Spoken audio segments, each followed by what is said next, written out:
mapapansin ninyo na nandyan po yung presyo na nakabantay sa atin. Ngunit ako po naniniwala, kagaya na sinabi ni SP Alan, hindi po pwedeng takpan ng katotohanan. Wala pong mabuting ibubunga na itong pinakamalaking pandarambong sa kaban ng bayan ay hindi man lang mabibigyan ng kalutasan. Hindi man lang magkakaroon ng ending para mapanagot natin ang tunay na may kasalanan. Hindi po tayo patatawarin ng taong bayan kapag hindi po ito natuloy. Ngayon, kung gusto po nilang ituloy ito sa ilalim ng kanilang pamumuno, nasa sa kanila po yun. Pero sasagutin nila sa taong bayan. Ano pong gagawin nila? Itutuloy po ba nila? O gagawin din nila yung nangyari nung sila po ang leadership pa ng Senado? Na sa loob ng 10 buwan, wala man lang isang pagdinig ang ginawa nila. Nagbigay pa sila ng katakot-takot na kondisyon para magpatuloy ang pagdinig na ito. Gumawa sila ng partial report at pinapipirma kami.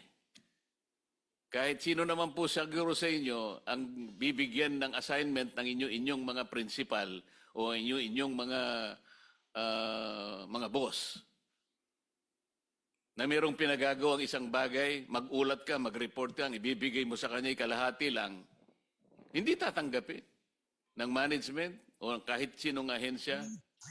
Kailangan kasi kumpleto bago mo pirmahan. Ang ginagawa nila, pinapipirma sa amin kahit hindi kumpleto.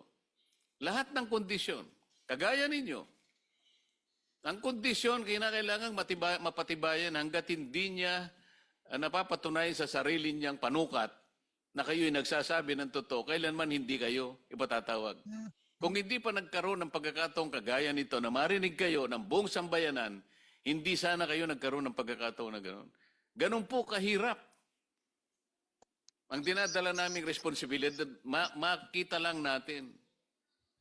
Malaman lang natin ang kabuuan ng puzzle na ito na kung tawagin natin ay flood control scandal. Trilyong piso ang winaldas. Ninakaw sa pera ng bayan. Pera ng tao ang nagnakaw po sa tanghaling tapat. Hindi po nakamaskara. Nakakurbata po, nakabarong lahat. Pagkatapos, ayaw nilang ituloy ang pagdinig na ito. Masama po ba na magsama-sama kami?